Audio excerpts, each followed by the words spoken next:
Неизвестные беспилотники уничтожают все на своем пути. Кто обстрелял Донецк и что для обороны придумали страны Балтии. Обо всем этом расскажу подробнее в эфире Нехта. Самые важные и интересные новости. Чьи беспилотники громят российские ОПК? Какие цели следующие? Дрон попадает в внутреннее воздушное пространство Российской Федерации, где можно лететь в любом направлении. Бункер на границе и зубы дракона по надобности. Что еще придумали для защиты от России? Митинги во всем мире. Эпоха популизма, кажется, уходит в историю.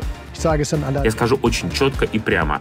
Правые экстремисты атакуют нашу демократию. Они хотят разрушить нашу сплоченность.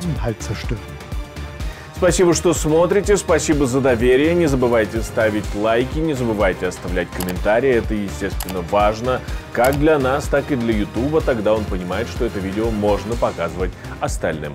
Поехали. Беспилотники атаковали завод «Новатэк» в Ленинградской области в прибрежной зоне. Сейчас горит в морском порту Усть-Луга. Завод занимается переработкой газа и нефти. 2 взрыва приостановили этот процесс. Пострадавших нет. По состоянию на момент записи видео 1 цистерна еще горит. Неспокойно было ночью в Туле, на заводе, который собирает зенитно-ракетные комплексы «Панцирь» и ремонтирует российскую технику. Завод «Щегловский вал», который является одним из крупнейших предприятий оборонной промышленности Российской Федерации, под ударом, скорее всего, беспилотников, может быть, даже украинских. Ну, смотрите, ключевой параметр для любого дрона, в первую очередь дрона «Камикадзе», который используется для уничтожения военных целей на территории Российской Федерации, это фактически пройти так называемый защищенный рубеж системы противовоздушной обороны и систем РЭБ, которые находятся непосредственно за линией фронта на временно оккупированных территориях и в том числе на территории приграничных с Украиной областей Российской Федерации. Пройдя, условно говоря, вот эту вот буферную зону расстоянием порядка 60-70 километров, фактически дальше дрон попадает в внутреннее воздушное пространство Российской Федерации, где можно лететь в любом направлении, любое количество времени, как правило, с минимальным риском быть или засеченным, или уничтоженным в системе противовоздушной обороны. Потому что, как правило, вся внутренняя часть Российской Федерации, она не защищена. Днем ранее Санкт-Петербург подвергся атаке дрона, который, к слову, поставил рекорд, пролетев более чем 1200 километров и был украинского производства. Это подтвердил министр по вопросам стратегических отраслей промышленности Украины.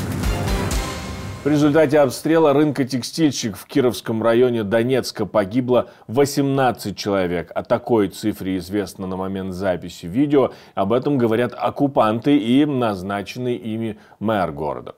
Конечно, они обвиняют в обстреле вооруженные силы Украины. Но над описанием мотивации вооруженных сил Украины обстреливать рынок в воскресенье никто не говорит. Потому что самая яркая мотивация – это сделать так, чтобы россияне могли использовать это против Украины. Ну, такая себе мотивация. Жуткие кадры распространяются в сети, мы их не можем показывать тут по правилам Ютуба, но вы можете найти все это в нашем телеграм-канале. Российские войска захватили село Крахмальное в Харьковской области. Институт изучения войны фиксирует продвижение оккупантов вдоль линии Купянск-Сватово-Кременная и захват села в 20 километрах от Сватова. Также они продвинулись на юго-западе от Бахмута и на границе Донецкой и Запорожской области. Совсем незначительный успех там имели оккупанты. Все это геолоцировали и проанализировали в Институте изучения войны.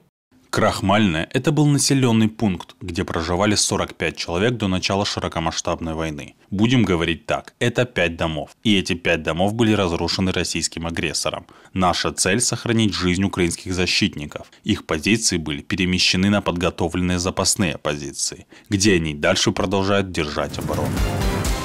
Страны Балтии построят оборонительную зону на границе с Россией и Белоруссией.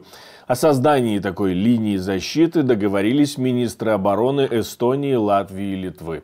Об этом пишут эстонские медиа. Эстония на восточной границе построит состоящую примерно из 600 бетонных бункеров линию обороны.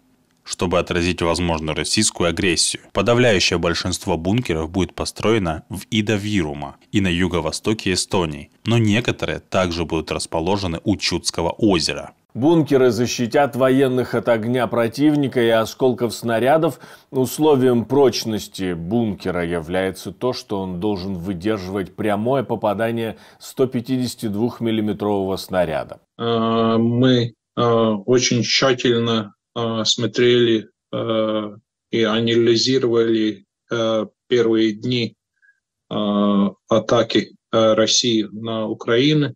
В Украине в начале 2022 года. И, конечно, если ты анализируешь ситуацию и смотришь на эти примеры, тебе не только надо об этом писать или думать, надо и действовать.